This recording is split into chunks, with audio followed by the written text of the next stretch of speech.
اللهم صل وسلم وبارك عليه وعلى آله.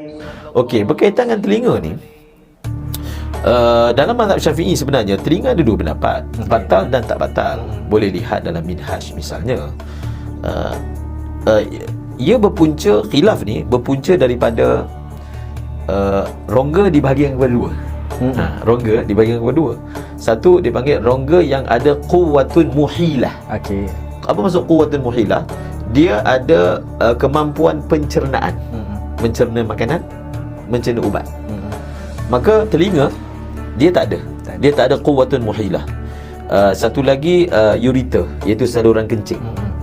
Ataupun dalam dalam bahasa Arab disebut ureter, ada dua pendapat juga. Kerana dia tidak ada quwwatun muhilah. Maka dalam mazhab Syafi'i telinga ni memang ada dua pendapat.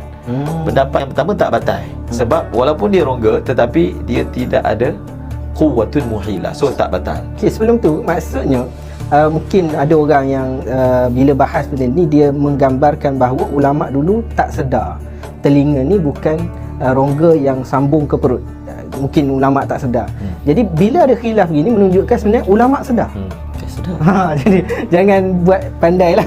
Maknanya ulama sedar sebenarnya sepas gegendang tu bukan direct kepada perut, itu disedari. Okay. Dia benda ni akan jadi masalah kritikan apabila kita meletakkan mukadimah yang salah. Apa mukadimah yang salah? Kita kata kalau rongga itu membawa kepada perut, batal. Jadi telinga tak bawa kepada perut, sepatutnya tak batal. Kita yang cipta mukadimah tu ataupun kaedah tu. Kaedah mazhab Syafi'i bukan macam tu. Mana ada syarat mesti sampai ke perut? Tak ada. Tak ada syarat. Dia masuk ke dalam rongga. Manfas. Rongga ni benda bergaung, berlubang. Itu dipanggil rongga.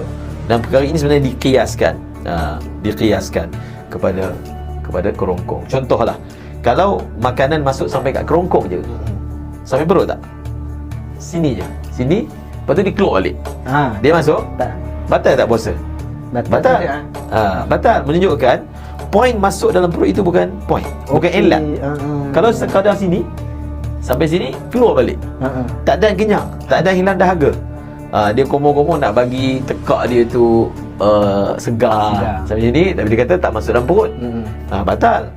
Kerana ia sudah masuk ke dalam rongga. Maka dikiaskan semua yang dipanggil rongga yang masuk melalui laluan yang terbuka, maka batal. Maka cuma dia ada khilaf tentang isu adakah disyaratkan rongga itu ada kuasa ataupun ada kemampuan mencernakan ihalah dalam bahasa Arab ataupun tidak ada. So berlakulah khilaf, dua pendapat. Yang muktamadnya batal.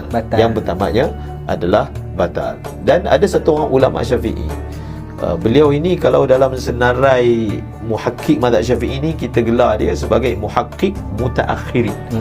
Super mutaakhirin, maksudnya paling last di kalangan muhakkik. Beliau ni Misri, beliau buat syarah kepada Al-Um. Tapi tak habis, tak cetak pun. Mursyidul Anam ila Ummil Imam. Mursyidul Anam ila Ummil Imam. Dalam satu kitab beliau bahas tentang telinga ni.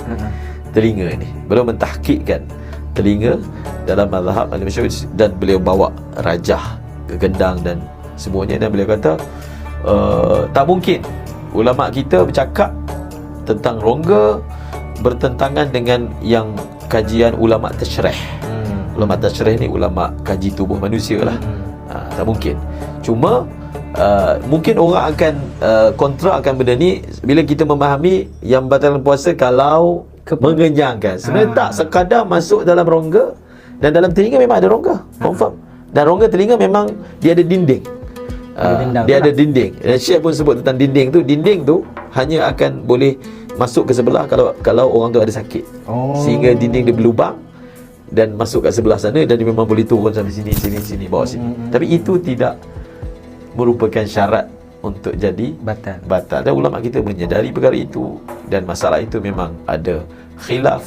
Saya suka sebut macam ni, bila masalah tu ada khilaf, maksudnya ulama memang dah bahas. Mereka menyedari dan mereka tetap kata batal juga. Maksudnya dia batin dia kat mana kalau telinga? Kitab yang saya biasa jadikan rujukan lah untuk dapatkan sepadan-sepadan ni, mudahnya kitab Bushrul Karim, Syarah Muqaddimah Hadramiyah. Beliau sebut ni semua, telinga, kemudian zakat, dubur.